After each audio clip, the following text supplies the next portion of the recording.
कुछ साल बाद हम देखते हैं कि सूरज और साधना को एक प्यारी सी बच्ची हुई है जिसका नाम सुनैना रखा है।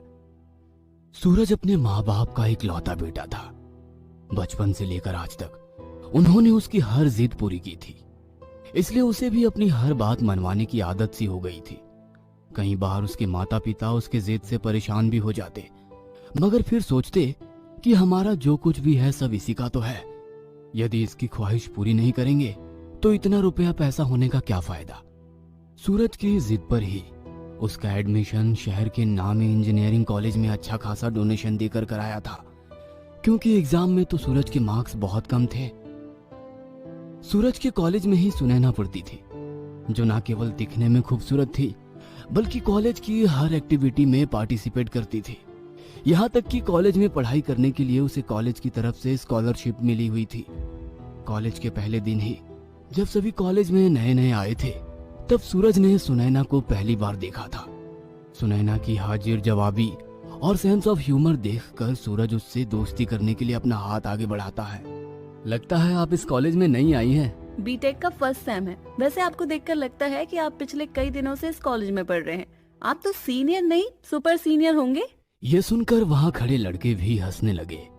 उन लोगों को हंसता देखकर सूरज को एक पल के लिए सुनैना की बात सुनकर गुस्सा आया।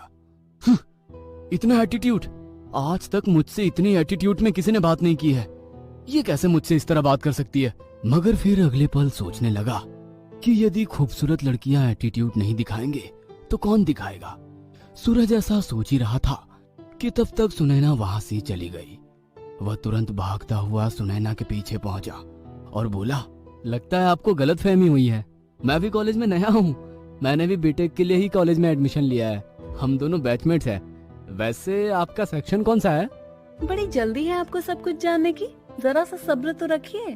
कहकर सुनैना वहाँ से चली जाती है। सूरज उसे जाते हुए देखता है और सोचता है, हाय क्या एटीट्यूड है। जितनी खूबसूरत खुद है उतना ही खूबसूरत इसका एटीट्यूड है।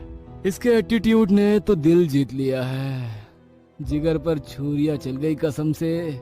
अब तो सूरज जब भी कॉलेज जाता उसकी निगाहें सुनैना को ही ढूंढती रहती। जैसे ही सुनैना सामने आती वो उससे बात करने की कोशिश करता, मगर सुनैना उसे अवॉइड करके चली जाती। कुछ दिनों तक तो ये आंख मिचौली का खेल चला, मगर सूरज के प्यार की शिद्दत के आगे सुनैना झुक गई और दोनों अच्छे दोस्त बन गए।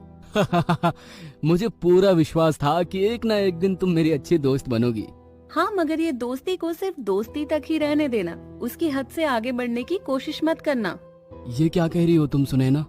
तुम्हें पता है ना कि मैं तुम्हें पसंद करता हूँ। इसके बावजूद इस तरह की बातें कर रही हो। मुझे तो लगा था कि तुमने मेरी दोस्ती को एक्सेप्ट किया है, इसका मतलब तुम भी मुझे पसंद करने लगी हो। दोस्ती और प्यार दोनों बहुत अलग चीज होती हैं। वैसे भी तुम्हारे और मेरे परिवार में जमीन आसमान का अंतर है। तुम्हारे परिवार वाले कभी भी हमारे प्यार को एक्सेप्ट नहीं करेंगे, तो बेहतर है कि हम खुद ही हमारे रिश्ते को आगे न बढ़ाएं। यदि तुम चाहते हो कि हम लोग दोस्त बने रहें, तो आइंदा मुझसे प्यार की बातें मत करना। ये तुम कैसे कह सकती हो कि मेरे परिवार वाले तुम्हें नहीं अपनाएंगे? मैं भी तो ये कह सकता हूँ कि तुम्हारे परिवार वालों को ऑब्जेक्शन हो सकता है। तुम अभी मेरे परिवार को जानती ही कहाँ हो जो उनके बारे में तुम इस तरह बात कर रही हो।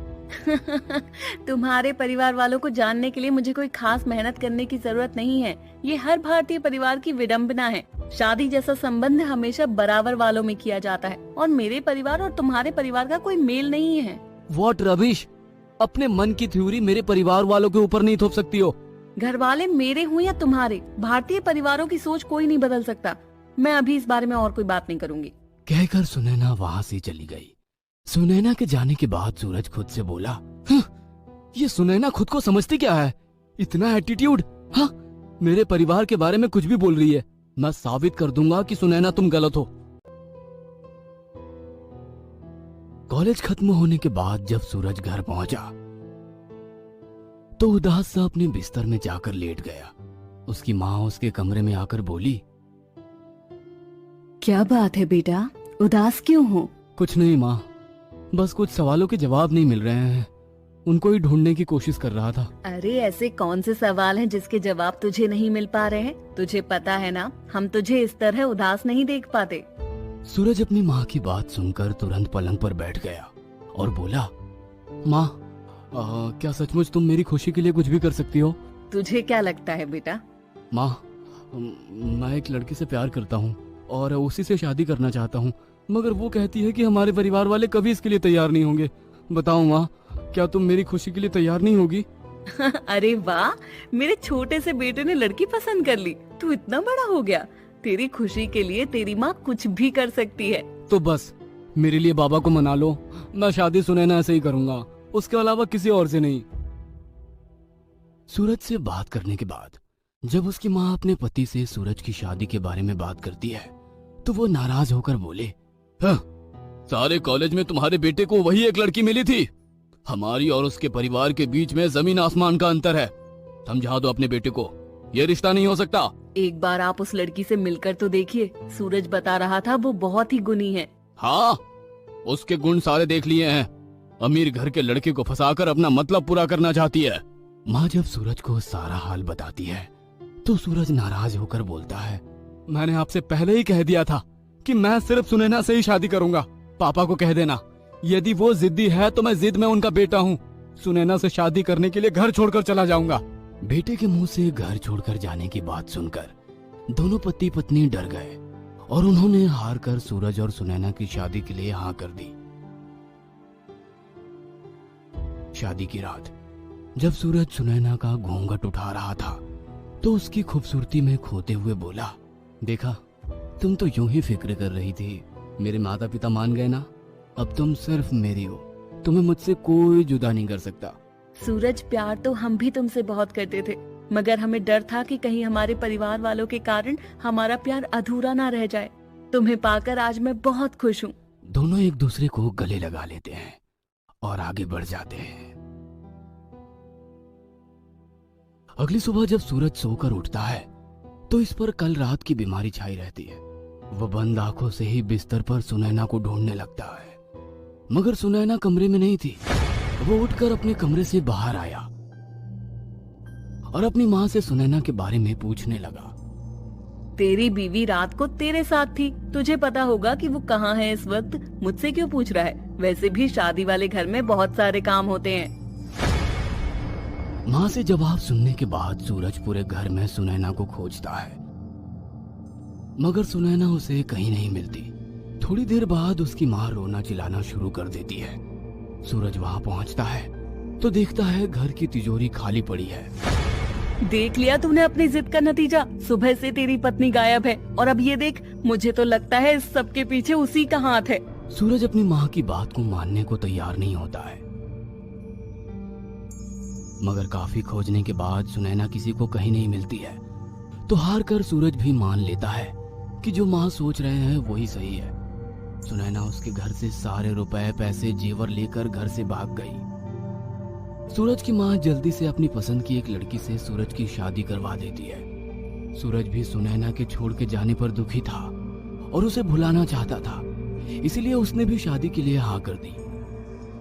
मगर शादी के बाद ना जाने क्यों सूरज साधना को अपनी पत्नी के रूप में भी स्वीकार नहीं कर रहा था। ना तो वो उससे ठीक से बात करता और ना ही उसे पत्नी की तरह प्यार करता। एक दिन जब साधना को रात को प्यास लगती है तो वो किचन में आती है। उसी वक्त वहां पर सूरज की माँ भी आ जाती है। बेटी तुम यहाँ? हाँ माँ जी, वो मुझे प्यास लगी थी। अच्छा, आराम से पानी पियो बेटी, कोई मुश्किल नहीं है। अचानक साधना एक डरावनी सी आवाज में बोली, अब दिक्कत तुम्हें क्यों हो रही होगी? क्योंकि पहली बहू को मारकर तुमने अपनी पसंद की बहू जो लाई है। ये तुम क्या कह रही हो? और तुम्हारी आवाज को क्या हुआ? तभी साधना पलटती है तो उसका रूप देखकर माँ के होश उड़ जाते हैं। भयानक आंखें, खुले बाल, खौफनाक चेहरा, ये सब देखकर सूरज की माँ जोर से चिल्लाती है।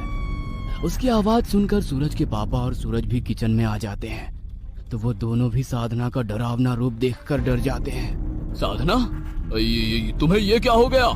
मैं साधना नहीं, सुनैना हूँ। ये सुनकर सभी के होश उड़ जाते हैं। क्या? सुनैना? हाँ, जिसे तुम्हारे पिता ने धोखे से मार दिया और झूठे चोरी के इल्जाम में बदनाम भी किया। क्या? मार दिया?